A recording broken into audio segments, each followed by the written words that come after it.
اگر تم پورے دن میں ایک بھی نماز نہیں پڑھتے نا تو یہ ویڈیو تمہارے لیے ہے.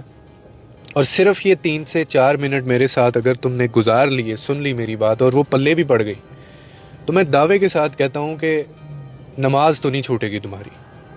ایک پکی ہو جائے گی، ساری بھی پڑھو گے لیکن ایک پکی ہو جائے گی. میری غور سے بات سننا، کوئی راکٹ سائنس نہیں ہے. دیکھو یارا، کوشش کرنا زندگی میں کہ اللہ سے جو تعلق ہے نا تمہارا، وہ اس موڑ پہ نہ پہنچے جہاں دعاؤں کا جو سہارا ہے نا وہ بھی نہ بچے. یہ بڑی خطرناک بات ہے میں نے جو کی ہے.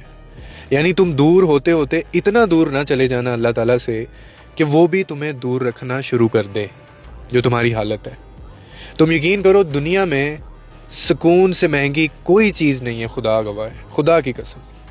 اور سکون صرف اللہ کی یاد میں، باقی چیزوں میں بھی ہے لیکن اللہ کی یاد میں جو سکون ہے وہ ہیلنگ ہے. اسے بالکل فراموش مت کر دینا، کیونکہ تمہارے بھلانے سے نا اس کو کوئی فرق نہیں پڑتا کہ تم اس کو یاد نہیں رکھو گے، کیونکہ اس کے پاس بہت ہیں تمہارے جیسے، میرے جیسے، روز ہیں، ہم سے زیادہ پاک ہیں، صاف ہیں. لیکن جس دن اس نے بھلا دیا نا، جس دن اس نے چھوڑ دیا، تنہا کر دیا، تب کوئی ساتھ دینے والا نہیں ہوگا اور تمہیں لگ پتہ جائے گا. اور یاد رکھو کہ اللہ سے دوری انسان کو جو ہے نا وہ صرف دنیا کی رنگینیوں میں اندھا کر دیتی ہے، اور یہ شیطان چاہتا ہے. مگر جو اندر کا خلا ہے نا، جو تمہارے اندر بڑھتی ہوئی بے سکونی ہوگی، بے چینی ہوگی، رشتے دور ہو رہے ہوں گے، انسان کتنا ہی کامیاب کیوں نہ ہو جائے، امیر کیوں نہ کتنا ہی ہو جائے، لیکن اگر دل سے اللہ کا ذکر اس کے نکل گیا ہے نا، پورا پورا دن گزر جاتا ہے، اس کو نماز کا خیال تک نہیں آتا، تو وہ انسان اپنے ہی پھر وجود کا قیدی ہے. وہ اس میں سے نکل نہیں پائے گا کبھی بھی. یہ دنیا کی محبتیں، یہ رشتے ناتے، یہ کام، اکثر سننے کام بہت ہے جی، کام بہت ہے.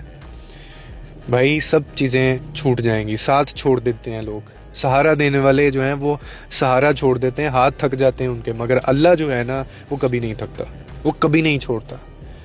اس کا در واحد در ہے جو کبھی بند نہیں ہوگا اور کبھی بند نہیں ہوتا. اکثر لوگ یہ کہہ دیتے ہیں کہ جی میں اندر سے دل کا بڑا صاف ہوں، میں لوگوں کے لیے آسانیاں بھی بڑی پیدا کرتا ہوں، میں یہ کرتا ہوں، میں وہ کرتا ہوں، میں پیسہ بھی بہت لوگوں میں بانٹتا ہوں، شادیاں کراتا ہوں اور آسانی پیدا کرتا ہوں، میں نیت بڑی صاف ہے میری، دل کا میں بڑا اچھا ہوں، میں نے کبھی کسی کو دکھ تکلیف نہیں. اور تم کون ہو یہ ثابت کرنے والے؟ اور پھر اگر ایسا ہو کہ ایک دن جب وہ ٹائم آئے تو آپ سے یہ جتنی چیزیں میں نے بتائیں، آپ سے ان کا سوال ہی نہ ہو، آپ کو صرف یہ کہا جائے کہ سر، میڈم، آپ صرف ایک چیز کا جواب دے دیں جو کہ نماز پڑھی تھی یا نہیں پڑھی تھی. باقی چیزوں سے ہمیں کوئی غرض نہیں ہے، وہ بعد میں آتی ہیں. پہلے آپ یہ سوال کا جواب ہمیں دیں، تو پھر ہم سب کے لگ گئے.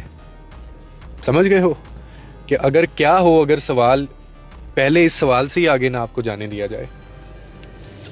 یہ تھاٹ جب مجھے آئی نا تو بڑی زور سے لگی میرے دماغ پہ، تو اس لیے ضروری ہے.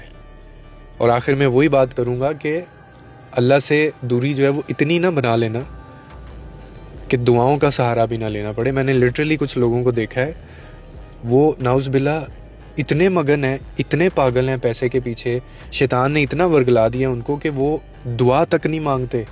اگر مانگتے ہیں تو ان کو پتہ نہیں ہوتا میں نے کیا دعا مانگی ہے. یعنی ایسے ہی انکانشیسلی دعا مانگ لی، کسی فوتگی پہ گئے، جمعہ پڑھ لیا، وہاں جو دعائیں مانگ رہے ہیں اس میں آمین کہہ دیا، دعا تک مانگنا ان کو بھول جاتا ہے.